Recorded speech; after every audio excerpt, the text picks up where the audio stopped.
দেখেন বৃষ্টির পর লন্ডনটা কত সুন্দর দেখায়, একদম পরিষ্কার পরিচ্ছন্ন,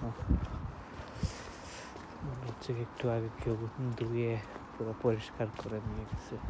অনেক সুন্দর একটা ওয়েদার, ভালোই লাগে বৃষ্টির পর লন্ডনের রাস্তা দিয়ে হাঁটতে। কোনো চিল্লা হল্লা নাই, একদম শান্তি শান্তি একটা পরিবেশ। আর হচ্ছে মৃদু মৃদু বাতাস, যেটা অ্যাকচুয়ালি বাংলাদেশে বসন্তকালে বসন্তের একটা বাতাস বলে, এরকম একটু ঠান্ডা ঠান্ডা, ভালোই লাগে এই সময়টা।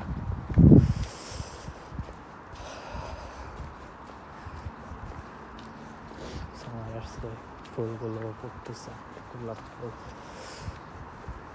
সব কিছু মিলাইয়া এই সময়টা আসলেই অনেক সুন্দর। উপরওয়ালা কপালে রাখছে, সেজন্য আসছে।